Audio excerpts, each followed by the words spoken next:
नमस्कार दोस्तों, कैसे हैं आप सब। उम्मीद करता हूँ आप लोग राजी खुशी से होंगे। तो चलिए शुरू करते हैं आज की कहानी।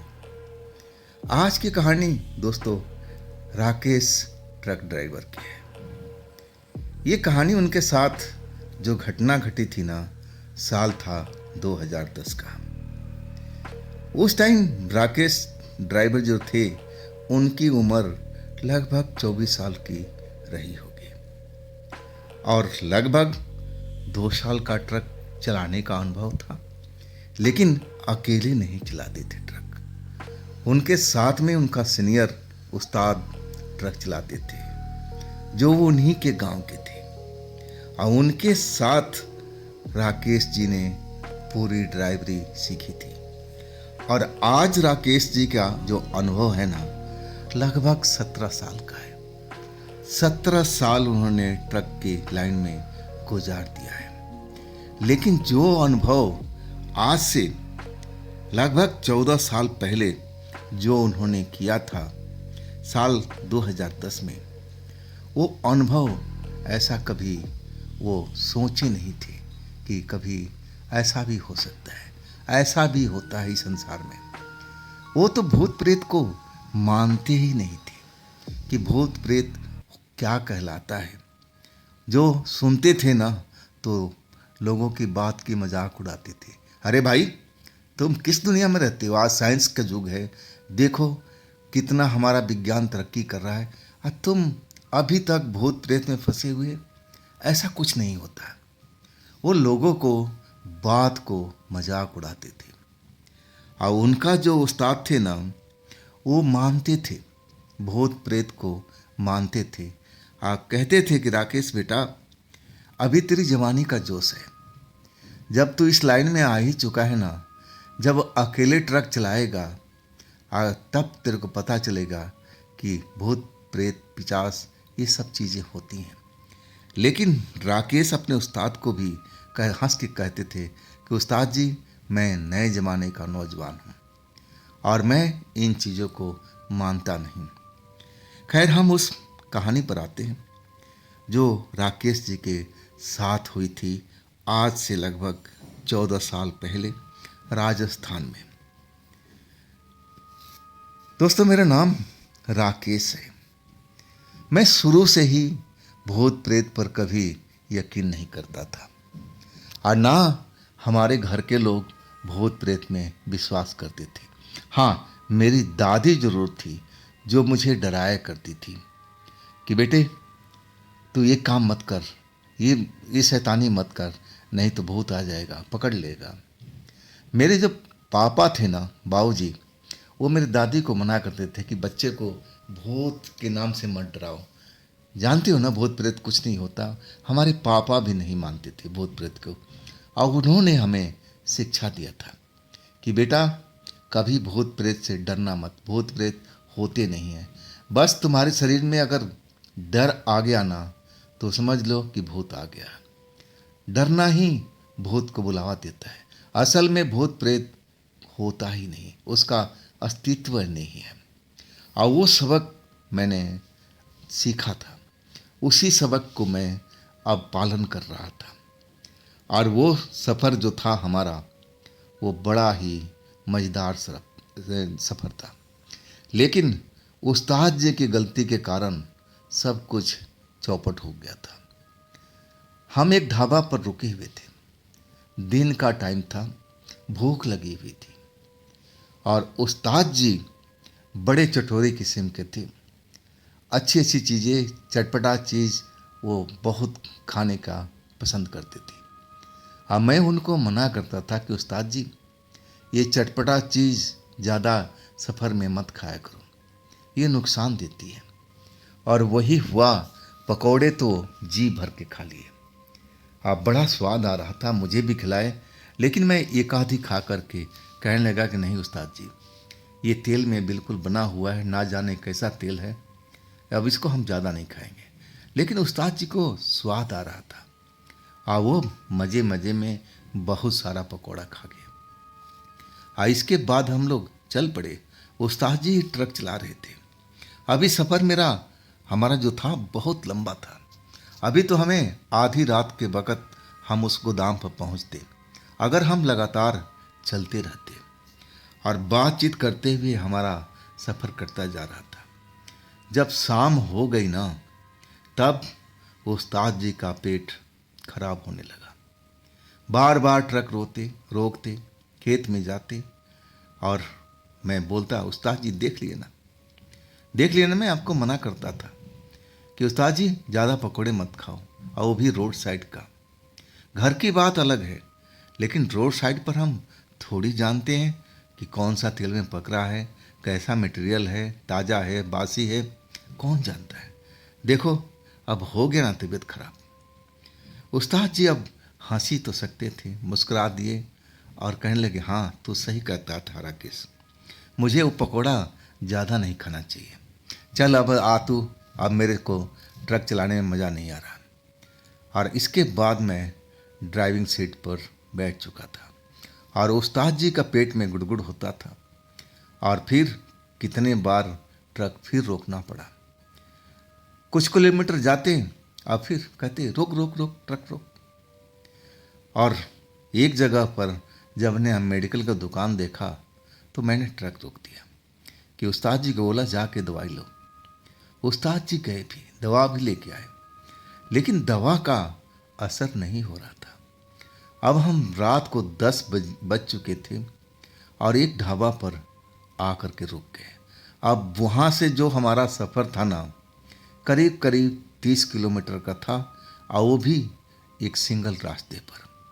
वो जो गोदाम बना हुआ था ना, अब जिस रोड पर थे उससे सिंगल रोड कट करके शॉर्टकट वाला रोड था, और वो बड़े रोड में 30 किलोमीटर के बाद मिलता था, और उसी जगह पर वो गोदाम बना हुआ था। अगर हम इसी रोड से जाते न घूम करके, तो कम से कम 50 किलोमीटर का वो सफ़र था, घूम फिर करके, मतलब मेन हाईवे से। लेकिन उस ढाबे के थोड़ा ही दूरी पर वो रोड कटता था, और वो रोड रात के टाइम में बिल्कुल सुनसान हो जाया करता था। इक्का दुक्का कोई ट्रक वाला या कोई बस वाला उस रोड पर निकलता था। लेकिन लोग बाग वहाँ के जो कहते थे ना उस रोड के बारे में, कि उस रोड पर 10 बजे के बाद और सुबह के 3 बजे से पहले अकेले तो कभी गुजरना ही नहीं चाहिए। वो रोड हॉन्टेड है, और वहाँ पर अजीबोगरीब भूत प्रेत सब दिखाई देते हैं। और कई ऐसे किस्से थे जो वहाँ के जानने वाले लोग बताते थे कि उस रोड पर एक सुंदर आत्मा लड़की घूमती रहती थी, अपने प्यार को तलाश करती थी। जो भी गाड़ी उधर से गुजरता था उस गाड़ी को रोक देती थी, और वो अपना मंगेतर को ढूंढती थी। वो जानती थी उसके मन में जो चल रहा था कि हमारा जो मंगेतर है वो गाड़ी ही चलाता है, और इसीलिए हर गाड़ी वालों को वो टकराती थी। कई लोग समझ जाते थे तो भाग लेते थे, और जो नए होते थे ना वो बेचारे फंस जाते थे। उनके साथ ना जाने क्या क्या हुआ, उसके बारे में मैं ज़्यादा कुछ तो नहीं बता सकता हूँ। जितना लोगों ने बताया था वही मैं जानकारी देता हूँ। आखिर भूत प्रेत थी, क्या कर सकती थी? परेशान कर सकती थी, मारने की कोशिश कर सकती थी, और क्या हो सकता है। लेकिन जब हम उस ढाबे पर पहुँचे ना, तो उस्ताद जी सीधा चारपाई पकड़ लिए थे, पेट पकड़े हुए थे, और कह रहे थे कि राकेश बेटा, अब मेरे से अब ट्रक में बैठा नहीं जा रहा। देख, दवाई तो खा लिया, 2 खुराक, लेकिन कोई असर नहीं हो पा रहा। अब मेरी हिम्मत नहीं है कि मैं ट्रक में बैठूं। अब तो यहाँ से नज़दीकी है, शॉर्टकट से निकलेगा तो 30 किलोमीटर की दूरी है, और वो गोदाम रात दिन चालू है क्योंकि वो बन रहा है, और वहाँ ट्रक खाली हो जाएगा। तू ट्रक खाली करके आ जा, अब मैं तेरा इंतज़ार यहीं पर करूँगा। मेरी बातचीत, वो जो ढाबा वाला था ना लड़का, वो 30-35 साल का था। अब मेरे से तो उम्र में बड़ा ही था, और वो सुन रहा था। वो जब हम लोग बात कर रहे थे ना, तभी वो हमारे पास आ गया। कहने लगा, उस्ताद जी, इस लड़के को आप इस शॉर्टकट रास्ते से भेज रहे हो, वो भी अकेले रात को? क्या आपको मालूम नहीं है कि आज की रात क्या है? आज अमावस की रात है। ये रोड हॉन्टेड है, भूतिया रोड है। आपको तो पता ही होना चाहिए था। आप इतने बरसों से ट्रक ड्राइवरी कर रहे हो, तो हर रोड के बारे में पता होना चाहिए। उस्ताद जी कहने लगे, अरे हाँ भाई, मैं जानता हूँ, लेकिन हमारा जो ये लड़का है ना, भूत प्रेत को मानता नहीं। पूछ लो अगर आपको विश्वास ना हो तो। वो ढाबा का मालिक था, अब मेरी तरफ अब मुड़ करके अब पूछने लगा कि हाँ जी, आप भूत प्रेत को नहीं मानते? मैंने तपाक से जवाब दिया कि नहीं जी, मैं इन चीज़ों पर कभी यकीन नहीं करता हूँ। मेरे पिता ने ये सब नहीं सिखाया है, और ना मैं खुद इन इन चीज़ों पर यकीन करना चाहता हूँ। तब वो ढाबा के मालिक कहने लगा, अरे भाई, तुम किस मिट्टी के बने हो? अब तुम्हें जानकारी नहीं है यहाँ के बारे में। ये जो रोड है ना, रात के टाइम हर रोज़ कोई अकेले गुजरता नहीं है। ग्रुप में जाते हैं, बस में जाते हैं तो कई सवारी बैठी होती है, और ट्रक में तो अब 2 आदमी तो होते ही हैं। लेकिन तुम अकेले जाओगे इस रात में, इस रास्ते से, और तुम्हें जानकारी शायद नहीं है कि ये रोड कितना खतरनाक है। एक आत्मा लड़की घूमती रहती है, मैं इतना सुना हूँ। वो जो अकेले इंसान होता है ना, उसको अपना मंगेतर समझ लेती है। इसके बाद क्या होता होगा, वो तो जिसके ऊपर बीती है वही पूरा क्लियर बता सकता है। तो मैं तो कहूँगा कि भाई, तुम इस रोड से अकेले तो गुजरो मत, वो आगे वाला रोड ले लो। हाँ, 20 किलोमीटर फालतू लगेगा, लेकिन तुम आराम से पहुंच जाओगे भाई। उधर से वापसी होना तो सुबह हो जाएगी, आराम से इसी रास्ते से वापसी आ सकते हो। अब तुम्हारा उस्ताद तो अब खाट पकड़ लिया है। मैं जब सुना ना उस होटल का, ढाबे का मालिक की बात, तो मुझे हंसी आ गई थी। मैं कहने लगा कि नौजवान इंसान है, अब देखो भूत प्रेत पर कितना यकीन करता है। अब मुझसे रहा नहीं जा रहा था, मैं मुस्कान अब दे ही दिया कि भाई जी, आप अपनी समझ से तो अच्छी बात कर रहे हो, लेकिन मैं इन चीज़ों पर कभी विश्वास किया नहीं था, और ना आज करूँगा। मैं गुजरूँगा तो इसी रास्ते से, आऊँगा भी इसी रास्ते से। मैंने आज तक कभी भूत प्रेत को देखा नहीं है। अगर आप कह रहे हो कि ये रोड हॉन्टेड है, तो ज़रूर इस रोड पर मेरी मुलाकात हो जाएगी उस आत्मा लड़की से जो अपनी मंगेतर को ढूंढती है। इसी बहाने मैं उस लड़की को भी देख लूँगा, और तब मुझे शायद यकीन हो जाए। मैं मजाक मजाक में उस ढाबा के मालिक से सब कह रहा था, लेकिन वो मुझे घूर के देख रहा था। शायद वो नाराज हो चुका था, क्योंकि मैं उसकी बात को बिल्कुल नहीं मान रहा था। और फिर अपने वो ढाबे के अंदर कुछ ही काम में लग चुका था। मैं चारपाई पर बैठा हुआ था अपने उस्ताद के साथ में। मैं कहने लगा कि उस्ताद देखो, अगर कोई परेशानी नहीं है तो ट्रक में चलो, पिछली सीट पर आप आराम से सो जाना। अब मैं तो ट्रक चला ही रहा हूँ ना, फिर क्या दिक्कत है। तब वो उस्ताद कहने लगे कि राकेश बेटा, अब मेरे ट्रक में बैठने का हिम्मत नहीं है। ट्रक में जो हिलता डुलता है ना, उससे ज़्यादा मेरा पेट और ख़राब हो रहा है। नहीं तो जो दवाई खाया हूँ ना, अब आराम आ जाना चाहिए। देख, अभी जो चारपाई पर लेटा हूँ ना, मुझे बड़ा अच्छा महसूस हो रहा है। तो बेटा मेरी कहना मान, तू निकल जा और वहाँ ट्रक खाली करके वापस आ जा, और तब तक मुझे आराम भी मिल जाएगा और मैं नींद भी ले पाऊँगा, और फिर हम चल पड़ेंगे सुबह। मैं बोला हाँ ठीक उस्ताद जी। इसके बाद मैं ढाबा मालिक के पास गया कि चाय बना दो गर्मा गर्म अपने लिए। उस्ताद को तो चाय देना ही नहीं था, क्योंकि उनका पेट खराब हुआ पड़ा था। मैं देखा अब ढाबा मालिक मेरे को अब अच्छी निगाह से नहीं देख रहा था। बार बार कभी घूर के देख लेता और चाय बनाता। चाय बना के अनमने भाव से मुझे पकड़ा दिया। अब मुझे हंसी आ रही थी कि देखो कैसा अंधविश्वासी व्यक्ति है। ये ज़बरदस्ती मुझे भूत प्रेत को मनवाने की कोशिश कर रहा है। और मैं ऐसा इंसान नहीं हूँ कि किसी कहने पर मैं अंधविश्वास में फंसूँ।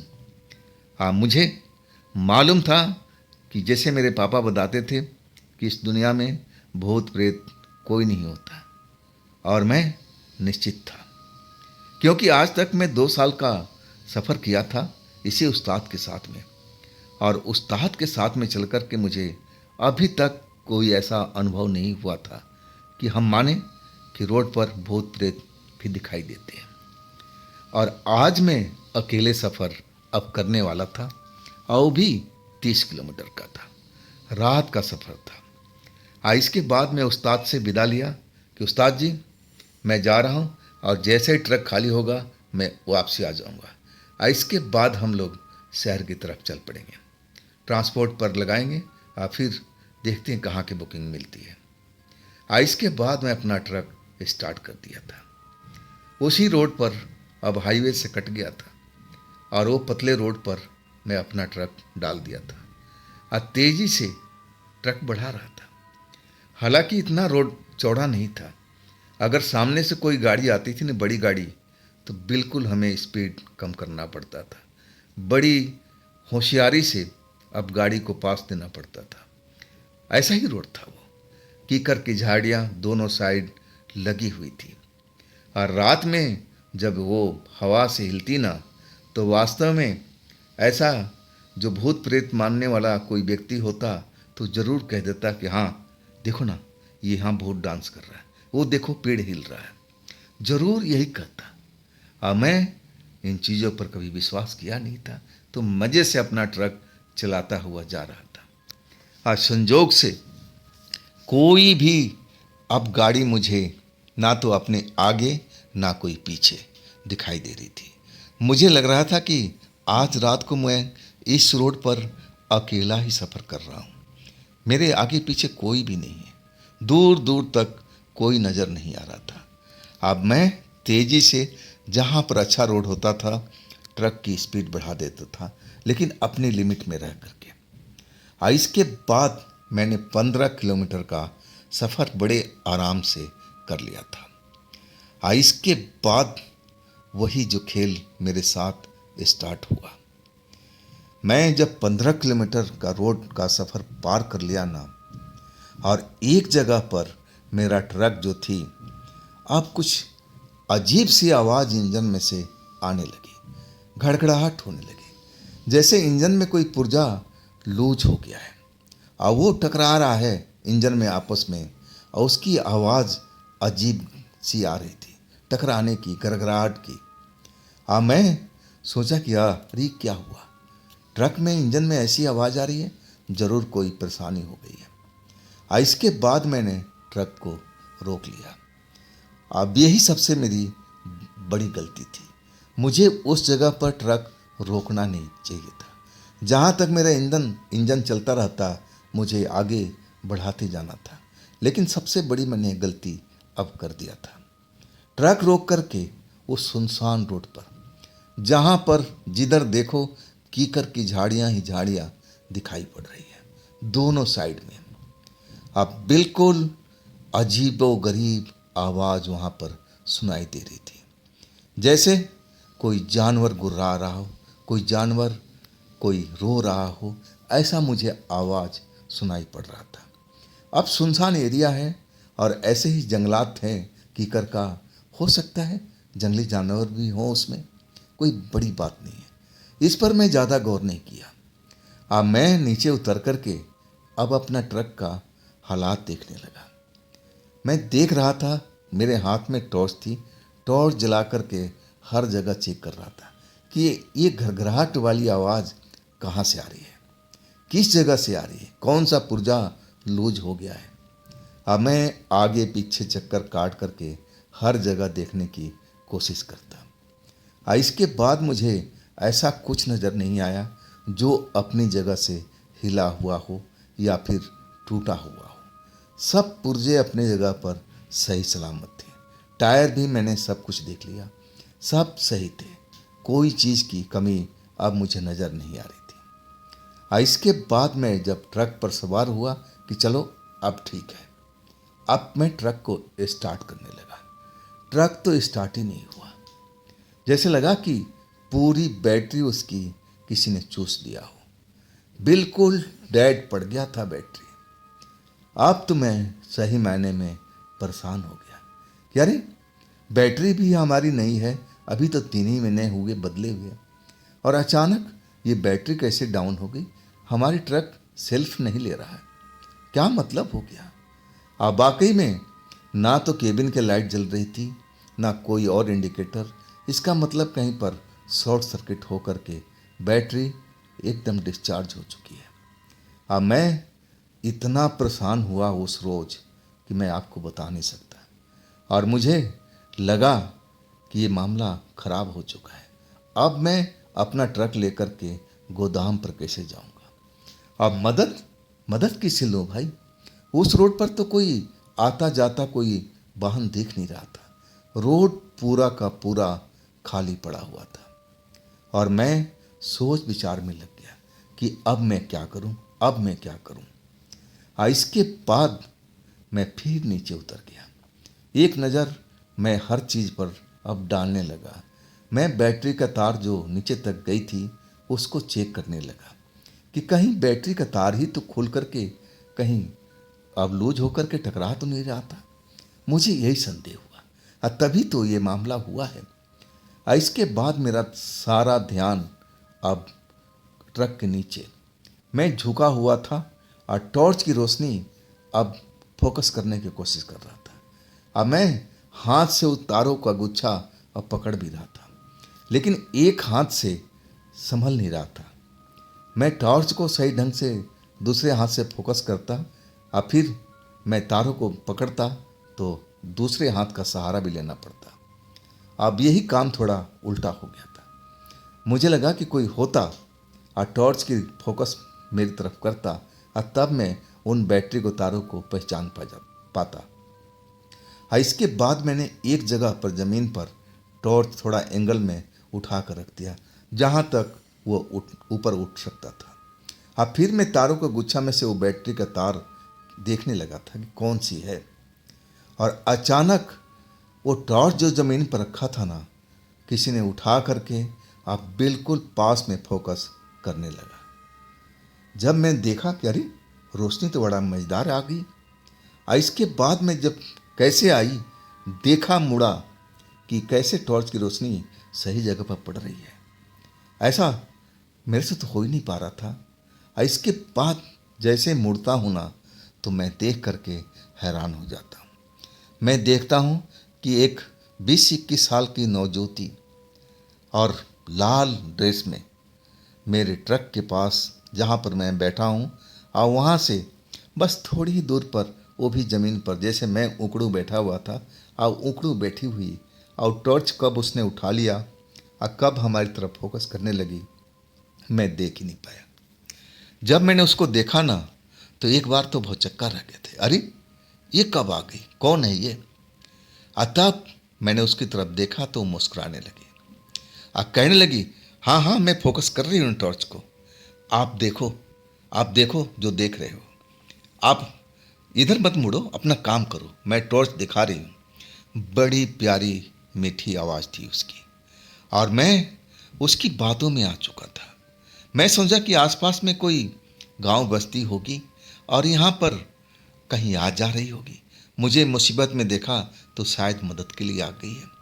लेकिन जवान लड़की, और वो भी आधी रात के वक्त, मुझे कुछ अजीब सा लग रहा था। मैं उन तारों को ढूंढ लिया था। वास्तव में अब एक तार मुझे अपने टर्मिनल से हटा हुआ दिखा। मैं फॉल्ट को पकड़ लिया था कि बस यही फॉल्ट है, इसको मैं उस टर्मिनल में फंसा करके टाइट कर दूंगा तो मेरा ट्रक एकदम स्टार्ट हो जाएगा। मैं कहने लगा, बहुत बहुत शुक्रिया जी आपका, आपने तो मेरी काम में बहुत मदद किया। मैं उस फॉल्ट को पकड़ लिया हूँ, बस 2 मिनट तक दिखाते रहिए, अब मैं इस तार को टाइट कर दूँ टर्मिनल में लगा करके। वो कहने लगे, हाँ हाँ मैं इसीलिए तो आपके पास में आई हूँ, आपकी मदद कर रही हूँ, आप अपना काम कीजिए, मैं आपको टॉर्च दिखा रही हूँ। इसके बाद मैं अपना काम मैं मजबूती से कर लिया था। उस तार को टर्मिनल में दोबारा डाल करके अब टाइट कर दिया था। अब मेरा काम एक तरह से ख़त्म हो चुका था। इसके बाद मैं जो उकड़ू बैठा हुआ था, मैं थोड़ा बाहर के साइड में निकला। अब फिर मैं उठ करके खड़ा हो गया। जैसे मैं खड़ा हुआ, वो लड़की भी उठ करके खड़ी हो गई और टॉर्च अभी भी उसके हाथ में था। मैं उसे टॉर्च तो वापस ले लिया और उसको कहने लगा कि बहुत बहुत धन्यवाद जी आपका। आपने तो मेरी मदद की इस रात में, जबकि यहाँ पर कोई आस पास में मुझे कोई ना बस्ती ना कोई गांव अब अंधेरे में दिखाई नहीं पड़ा था। शायद आप यहीं पर रहती हैं, बगल में कोई आस पास में गांव है क्या? तब वो कहने लगे हाँ हाँ, उधर देखो वो मेरा घर है। जब मैं देखा ना, तो वाकई में लालटेन की रोशनी मुझे जलती हुई दिखाई दी। अब मैं कहने लगा कि आप आधी रात को इस रोड पर कैसे टहल रही थी, आपको डर नहीं लगता? तब वो हंसकर कहने लगी कि मुझे डर नहीं लगता, मैं किसी से डरती नहीं हूँ। आप लड़की समझ के यही कह रहे होंगे ना। मैं लड़की तो ज़रूर हूँ, लेकिन मैं लड़कों से कम नहीं हूँ। आज तक मुझ पर कोई गलत निगाह डाल नहीं सका है और ना मैं किसी से डरती हूँ। आपको भी विश्वास नहीं होगा। मैं जब उसकी तरफ देखा ना, तो मासूम सी लग रही थी। आइए भला अब लड़कों का मर्दों का कैसे कर सकती थी सामना, मुझे समझ में नहीं आ रहा था। लेकिन खैर, मैं उसको बात को बड़ी किया। चलिए अच्छी बात है जी। आप फिर कहने लगी कि आ जाओ, मेरे घर पास में दिख ही रहे हो ना। अब आप थक गए होगे, पानी वानी पी लो और कहोगे तो मैं चाय भी बना दूंगा। अब लड़की इतनी प्यार से बोल रही थी, उसकी आवाज़ में वो मिठास थी और जैसे मुस्कुरा के देख रही थी ना, तो मुझे तो उससे एक नज़र में जैसे मोहब्बत हो गया हो, प्यार हो गया हो। वो मुझ पर जैसे सम्मोहन कर रखा हो। मैं अब सम्मोहन की जाल में उसके नज़र में फंस चुका था। और वो कहने लगी आइए आइए, घबराइए मत, ये रहा मेरा घर, देख रहे हैं ना रोशनी जल रही है। मैं कहने लगा कि जी ट्रक बीचों बीच खड़ा है, मैं थोड़ा साइड में कर दूं। तब वो कहने लगी हाँ हाँ, ये तो आपने अच्छी बात कही है। और इसके बाद मैं ट्रक में सवार हुआ और जैसे ही स्टार्ट किया, ट्रक मक्खन की तरह स्टार्ट हो गया। अब कोई आवाज़ नहीं, शोर नहीं, बिल्कुल शांति थी। मैं समझ गया था कि वही तार टूट करके और टकरा रहा था और आखिरकार वो काम मैंने सफलतापूर्वक कर लिया था। ट्रक साइड में रोक दिया। मैं देखा कि अब लड़की मेरी बाट देख रही है और इतनी खूबसूरत हसीन थी कि मुझे तो पहली नज़र में उससे प्यार हो गया था। अब मैं सोच रहा था कि ये घर में अकेली होगी या इसके माँ बाप होंगे, फिर क्या होगा। अकेली होगी तो मेरी लॉटरी लग जाएगी, अगर उसके परिवार होंगे तो मैं क्या कर पाऊँगा, वापस आना पड़ेगा। नहीं चलो देखा जाएगा। अब तो उस पर उसने मेरे ऊपर तो सम्मोहन डाल ही चुकी थी। अब मैं उसके जाल में बुरी तरह से फंस चुका था। ट्रक साइड हो चुका था। अब मैं नीचे उतर आया ट्रक को लॉक करके। अब फिर लड़की के पास आके खड़ा हो गया। लड़की ने मेरा हाथ पकड़ लिया। अब जैसे हाथ पकड़ा ना, मेरे शरीर में एक बिजली सी दौड़ गई थी।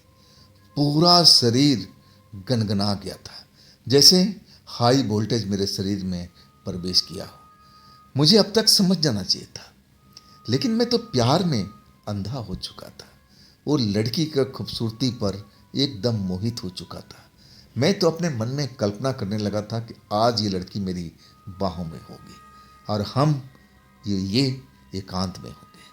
और इसके बाद सारी रात हम मोहब्बत करेंगे और सुबह अपना ट्रक निकालेंगे और सीधा पहुंच जाएंगे गोदाम पर। और वहाँ से जल्दी से ट्रक खाली करके उस्ताद जी के पास ढाबा पर पहुँच जाएंगे। अगर उस्ताद जी कहेंगे लेट कैसे हुआ, तो मैं बता दूंगा ना, वो तार निकल गया था, फॉल्ट हो गया था और ढूंढने में अब टाइम खराब हो गया, यही बहाना बना दूंगा। और इसके बाद वो लड़की मेरा हाथ पकड़े हुए और एक हाथ हिलाते हुए जैसे हिरनी हो, मस्त मस्त चाल चलती हुई आगे बढ़ रही थी। जैसे उसको कोई डर ही नहीं हो, ना कोई लाज हो, ना हया हो कि एक पराए लड़के के साथ में इस तरह आधी रात को हाथ पकड़े हुए हिरनी की तरह कूदती हुई आगे चल रही है। अब मुझे भी कह रही थी चलो ना जल्दी, चलो ना, तुम तो नौजवान हो, ऐसे चल रहे हो बूढ़े की तरह, आओ मेरे साथ में कदम से कदम मिलाओ। और इसके बाद हम कब उसके उस घर पे पहुंच गए मुझे अंदाज़ा ही नहीं लगा। मैं जब उसका घर देखा ना तो एक ही कमरा था, अंदर में तख्त लगा हुआ था, तख्त पर बिस्तर चारपाई वो कारपेट जैसा बिछा हुआ था, दरी जैसा, तकिया रखा हुआ था, मटका पानी का रखा हुआ, लालटेन की रोशनी में सब कुछ मुझे अब दिख रहा था। पीली रोशनी हर तरफ फैली हुई थी।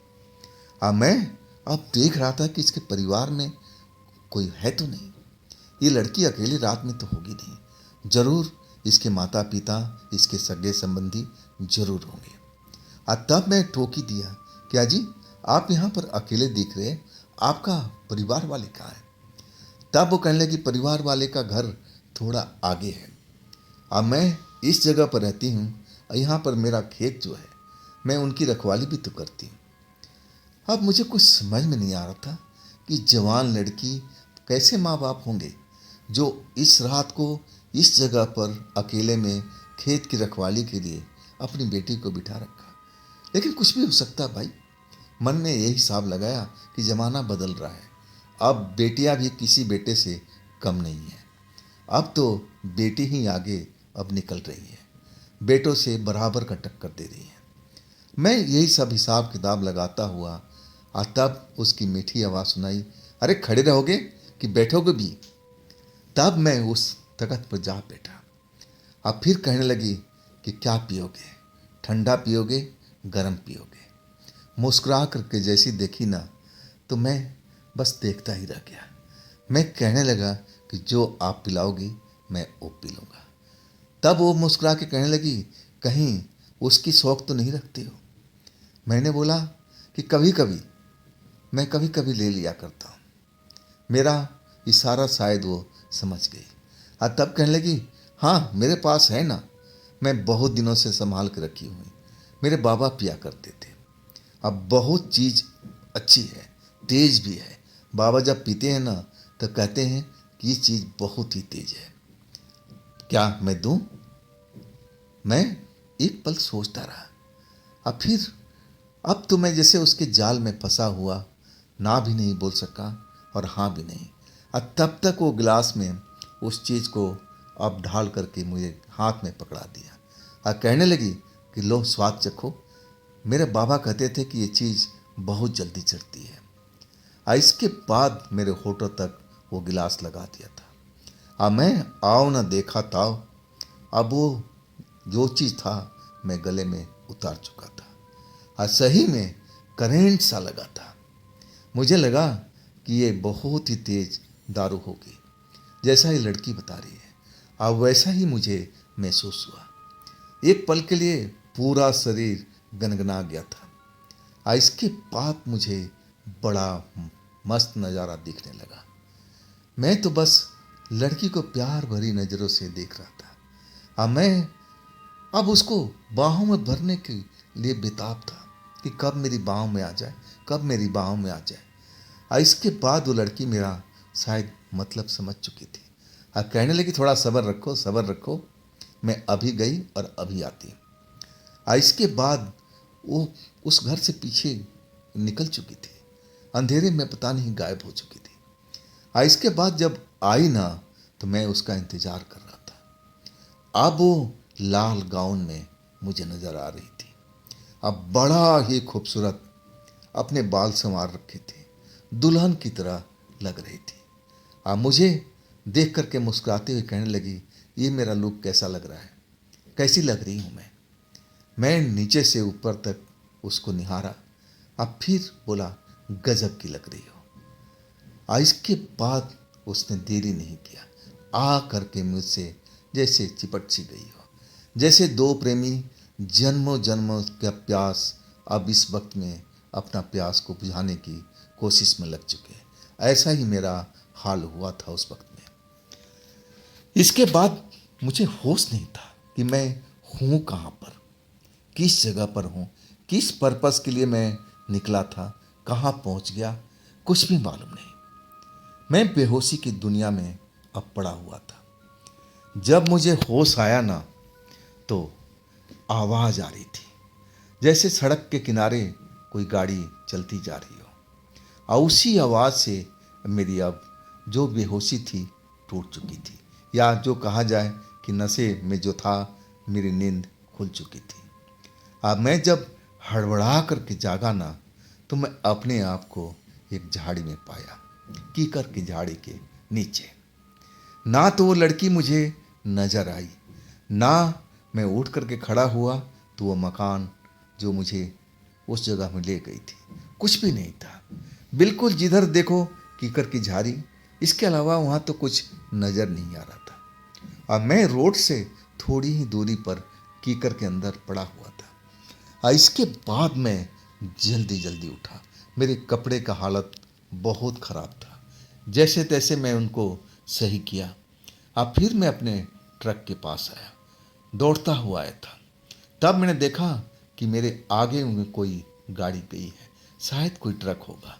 उसकी लाल बत्ती मुझे अब दिखाई दे रही थी, जो बहुत दूर जा चुकी थी। मैं जब अपना घड़ी देखा कि टाइम क्या हुआ है, तो सुबह का 3 बज रहा था। मतलब इस जगह पर मैं कहाँ पर था, वो लड़की कहाँ है, और ये सब मेरे साथ हुआ तो कैसे। सब मेरा नशा उतर चुका था, मेरा जो भरम जाल था सब टूट चुका था। अब मैं सोचने लगा कि आखिर जो मेरे साथ में हुआ वो कोई स्वप्न तो नहीं है। लेकिन स्वप्न कैसे हो सकता भाई, मेरे कपड़े सब उतरे हुए, ऐसा स्वप्न में तो नहीं होता। मैं अपना ट्रक छोड़ करके मैं झाड़ियों में तो नहीं सोने चला जाऊंगा। और वो खूबसूरत लड़की मेरे दिल दिमाग पर अभी भी छाई हुई थी। आखिर वो गई कहाँ। मुझे विश्वास ही नहीं हुआ था कि उस टाइम कि कोई आत्मा हो सकती है, कोई चुड़ैल हो सकती है, या कोई ऊपरी शक्ति हो सकती है। मुझे यकीन नहीं आया। मैं तो अभी तक समझ रहा था कि वो हाड़ मांस की हमारी तरह ही इंसान लड़की थी। लेकिन वो घर कहाँ गया, वो लड़की कहाँ गई, मुझे मिल नहीं रही थी। वही चीज़ मुझे बेचैन कर रहा था। इसके बाद में मैं अपने ट्रक के पास आ चुका था। मैं सोचा कि एक बार निगाह मारा जाए। ट्रक के ऊपर चढ़ कर के हुड के ऊपर मैं उस एरिया को देखने लगा। जब मैं ऊपर चढ़ा ना, तो वाकई में जिधर देखो उधर कीकर ही कीकर नजर आ रहा था। कहीं पर कोई बस्ती, कोई गांव, ऐसा कुछ नजर नहीं आ रहा था। तो ये सब मेरे साथ में क्या हुआ, अभी भी मुझे यकीन नहीं हो रहा था कि मैं ऐसे किसी जाल के अंदर फंसा हुआ था। इसके बाद मैं अपना ट्रक में स्टीयरिंग संभाल चुका था, और फिर मैं अपना ट्रक स्टार्ट किया, और ट्रक मज़े में स्टार्ट हो चुका था। इसके बाद मैं अपने स्टोर की तरफ, अपने गोदाम की तरफ चल पड़ा था। जब वहाँ पहुँचा ना, 15 किलोमीटर का सफ़र, और मैं कम से कम 1.25 घंटे 1.5 घंटे के अंदर पूरा कर लिया था।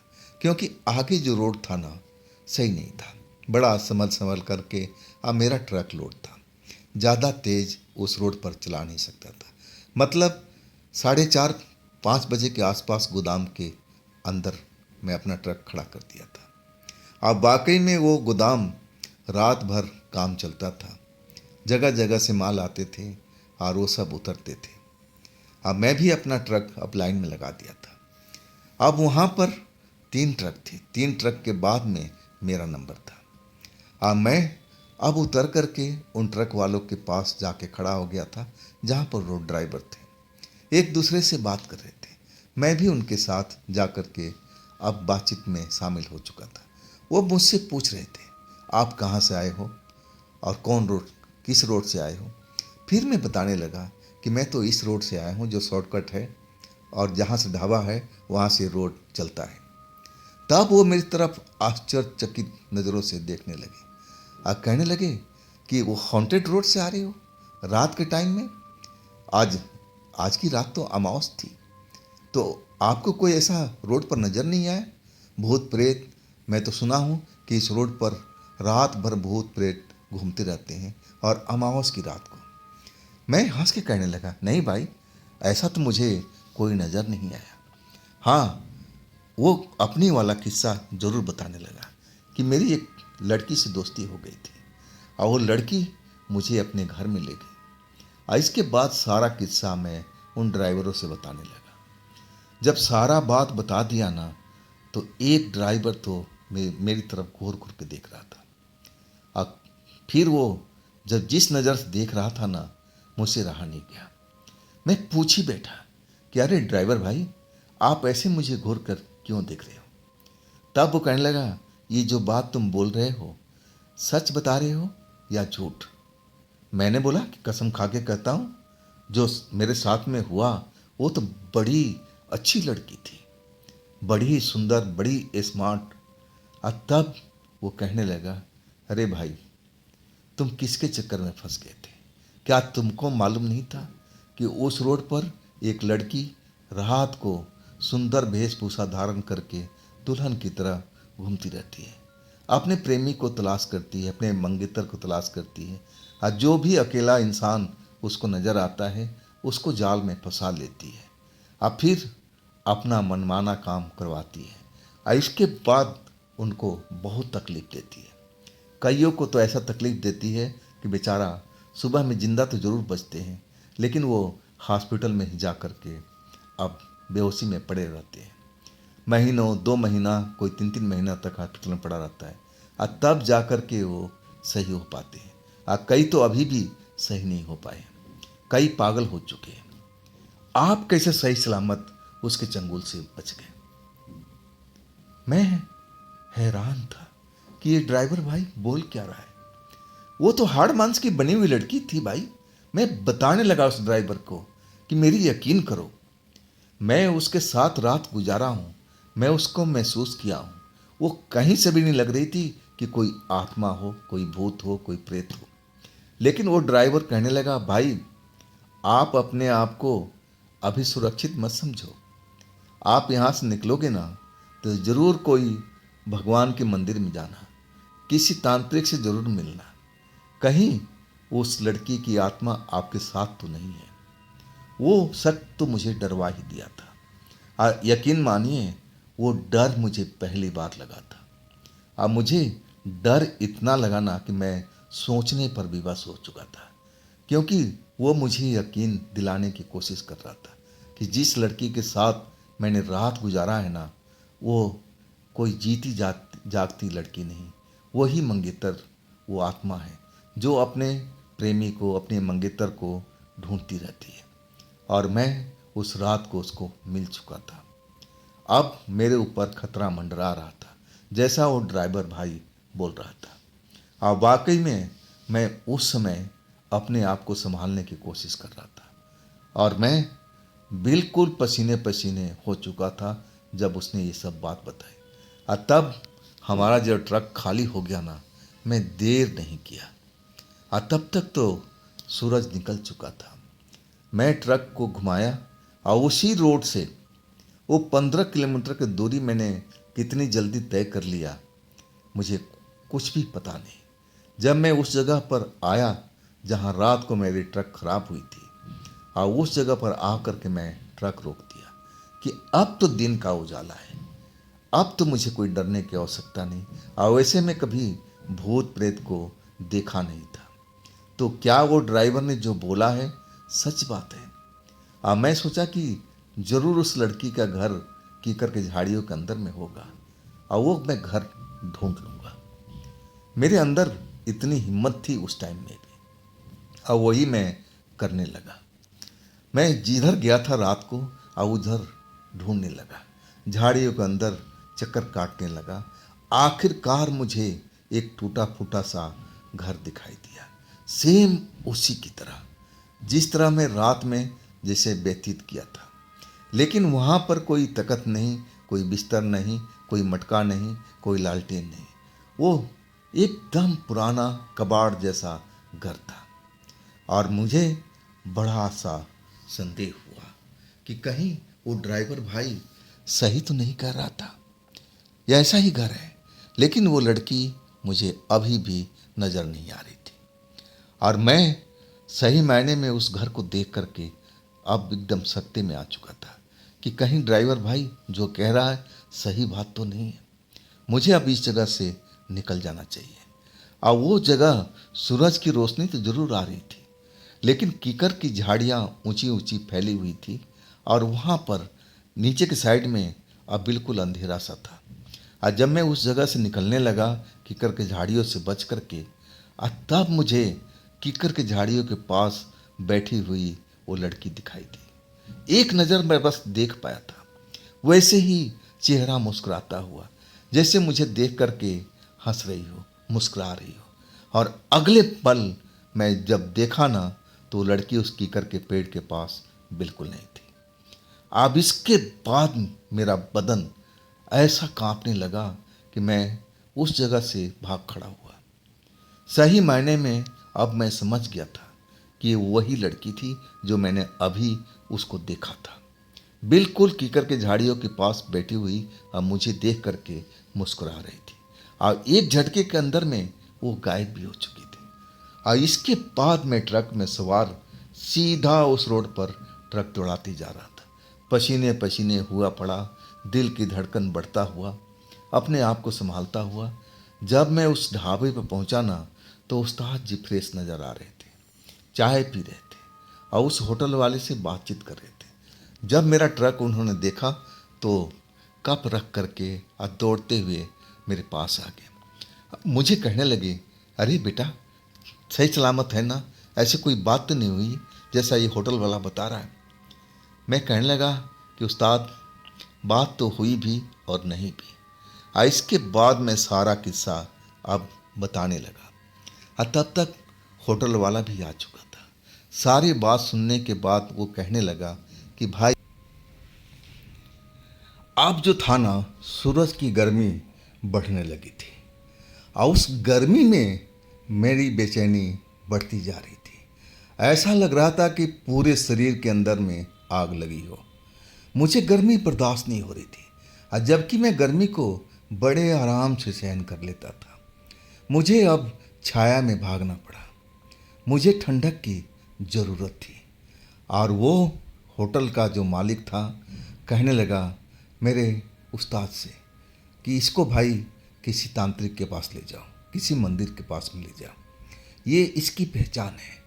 ये जो गर्मी बढ़ रही है ना, इसको बर्दाश्त नहीं हो रहा ना, अब समझ लो कि इसके ऊपर वो साया सवार है। अब कुछ भी हो सकता है, आप देरी मत करो।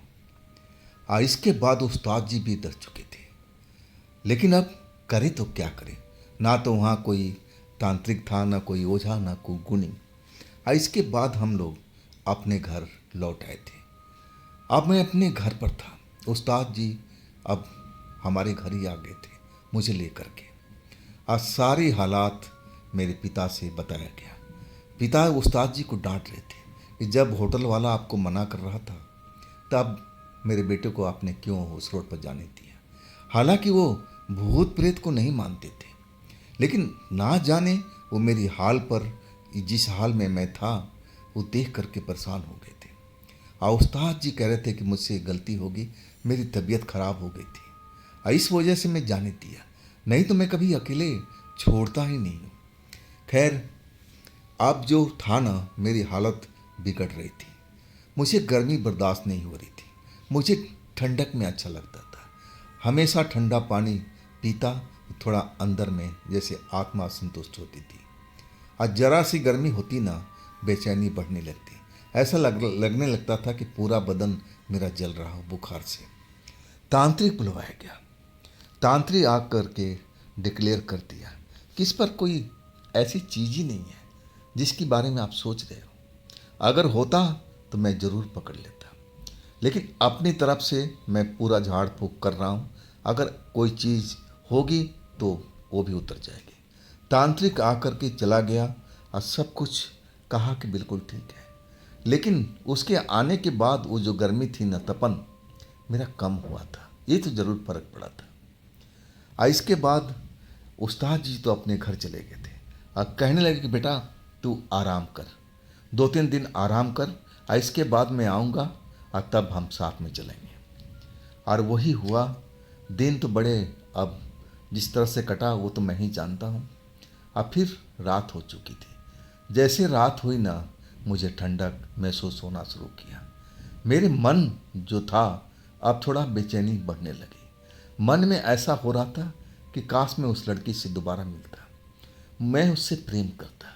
बस मेरी आंखें ऐसे ही ढूंढ रही थी कि वो लड़की कहाँ पर है, कब मैं उससे मिलूँगा। मन बिल्कुल विचलित हो रहा था और मैं एकांत में बैठने की कोशिश करता था।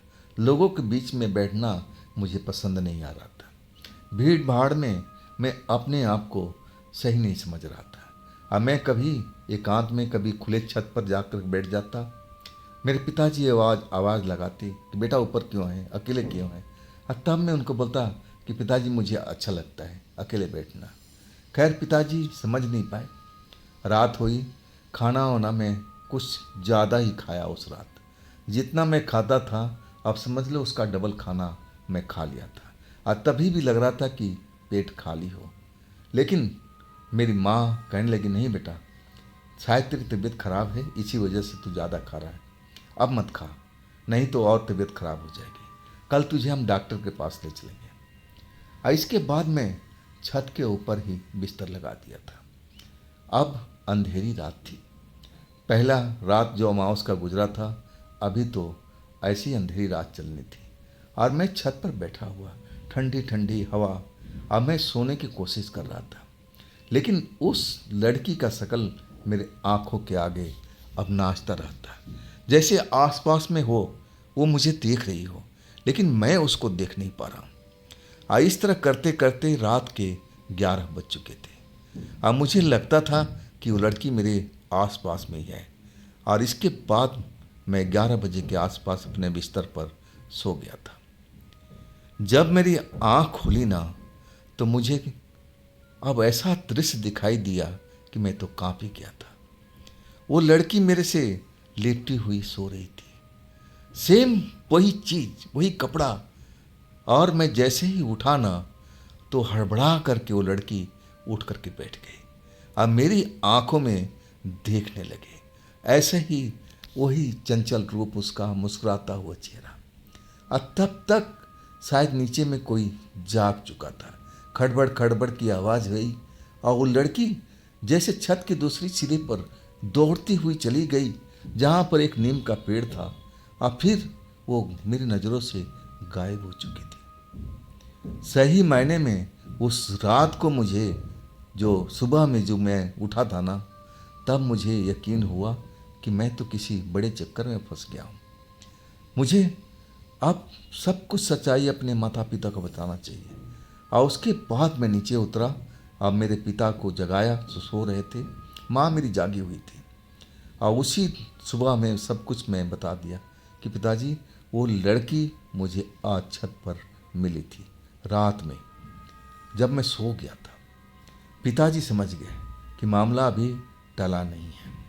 और इसके बाद एक तांत्रिक के पास अगले दिन मुझे लेकर के गए। बाइक मैं ही चला रहा था, पिताजी पीछे बैठे हुए थे।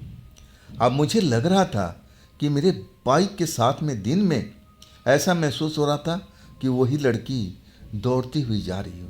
अब मुझे रोक रही हो कि तुम कहाँ जा रहे हो, कहाँ जा रहे हो, रुक जाओ रुक जाओ। मैं पीछे मुड़ मुड़ कर देखता तो मेरे पिता टोक देते, कहते अरे बावला हो गया है, पीछे क्या देख रहा है, आगे देखना, टक्कर मार देगा पेड़ों में। और मैं समझ जाता। मैं फिर पीछे मुड़ता तो पापा डांट देते, पीछे बार बार क्या देख रहा है, आगे देख आगे देख। मैं डर चुका था। आज जब मैं तांत्रिक के घर पहुंचा ना, तो तांत्रिक मुझे देख करके कहने लगा कि देरी नहीं किया, अगर एक आध दिन देरी करते ना तो मामला बिगड़ जाता। अब फिर वो झाड़ फूक में लग गए थे। आज जब झाड़ फूक खत्म हुआ ना, तब मेरे से बोले कि बेटा बताना, तेरा शरीर कैसा महसूस कर रहा है, हल्का या भारी। मैं अपने आप को तोलने लगा। तब मुझे लगा कि मेरा शरीर बिल्कुल हल्का हो चुका है। और तब मैं तांत्रिक बाबा को बताया कि जी बिल्कुल हल्का लग रहा है। तांत्रिक बाबा मुस्कुराए। अब फिर कहने लगे, वो लड़की क्या तुम्हें रास्ते में दिखाई पड़ी थी? मैं चौंक गया। मैं कहा कि हाँ, दिखाई तो नहीं, लेकिन महसूस हुआ था कि वो मेरे पीछे पीछे दौड़ रही है, मुझे रोक रही है, आवाज़ लगा रही है कि तुम कहाँ जा रहे हो, कहाँ जा रहे हो। मैं सब बता चुका था। तब वो कहने लगे कि अब चिंता करने की बात नहीं है, सब कुछ मैंने सही कर दिया है, लेकिन बेटा अपनी सेहत पर ध्यान देना। और देखो तुम कितने कमज़ोर हुए, खाने पीने का अपना ध्यान रखो। मेरे पिता को कहने लगे कि इसको भाई अच्छी अच्छी चीज़ खिलाया करो, सेहत थोड़ा देखो अब गिरा हुआ है, दूध दही का इस्तेमाल कराओ। वो सब कुछ मेरे पिता से बताने लगे। अब मैं अपने आसपास देखने की कोशिश कर रहा था कि कहीं लड़की आसपास में तो कहीं नहीं दिखाई दे रही है, लेकिन मैं पूरा घूम करके देख लिया था। उस लड़की का नामो निशान अब नहीं था। मुझे अब समझ में आ गया था, तांत्रिक बाबा सही कह रहे थे। अगर कुछ लेट हो जाता, एक आध दिन हम लेट आते ना, तो मामला हाथ से बिगड़ सकता था। जैसे लोगों का कहना था कि कई लोग तो पागल हो चुके थे उसी लड़की के चक्कर में, कई लोग हॉस्पिटल में आज भी पड़े हुए थे। तो ज़रूर ऐसा हादसा हमारे साथ हो सकता था, लेकिन वो तांत्रिक बाबा ने हमें स्वस्थ कर दिया था। इसके बाद हम उसी ट्रक पर अब काम करते थे और मैं अब भूत प्रेत पर यकीन करने लगा था। रात होती ना तो मैं खुद अपने उस्ताद से कहता कि शॉर्टकट नहीं लेना है, चाहे थोड़ा ज़्यादा टाइम लग जाए, लेकिन शॉर्टकट से हम नहीं निकलेंगे। और उस्ताद हमारा मुस्कुरा देते थे, कहते थे कि हाँ भाई हाँ, समझ गया, मैं शॉर्टकट कभी नहीं लूँगा। अब इसके बाद में मेरा तो तजुर्बा काफ़ी बढ़ चुका था। अब मैं तो अकेले अपना ही ट्रक चलाता हूँ। अब टोटल मिला के 17 साल का मेरा अनुभव है, लेकिन उस बाबा का दिया हुआ एक कवच, रक्षा कवच, जो आज भी अपने गले में डाल के रखा हूँ। और उस बाबा का कहना था कि जब तक तेरे गले में ये रक्षा कवच है ना, तेरे को कोई छू नहीं पाएगा। और वैसा ही आज तक हुआ है। मेरे साथी ड्राइवर बताते हैं अपनी कहानी कि मुझे फलाना रोड पर ऐसी आत्मा दिखी थी, ऐसा भूत दिखा था, लेकिन उस घटना के बाद मेरे को वो लड़की दोबारा नहीं दिखी, ना कोई भूत प्रेत मेरे नज़दीक आया है। तो दोस्तों, ये थी आज की कहानी राकेश जी की, उनकी ये आप बीती।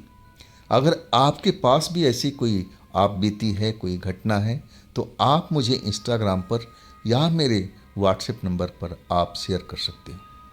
और दोस्तों, ये भी चैनल आप ही का है, तो इसको भी अपना प्यार दीजिए ना, लाइक कीजिए, सब्सक्राइब कीजिए, अपने दोस्तों को शेयर कीजिए। देखिए आप लोग के लिए मैं कितनी मेहनत करता हूँ, कैसी कैसी कहानियाँ कहाँ कहाँ से लेकर के आता हूँ, इतना कठिन परिश्रम करता हूँ। अब आप ही थोड़ा मेरे लिए कीजिए ना, कम से कम सब्सक्राइब कर लीजिए और अपने दोस्तों को ज़रूर शेयर कीजिए, मुझे बहुत अच्छा लगेगा। और मैं समझता हूँ कि आप लोग ज़रूर ऐसा करेंगे। तो फिर मिलते हैं अगले रोज़ एक नई कहानी, एक नई घटना में आप लोग के लिए लेकर के। नमस्कार।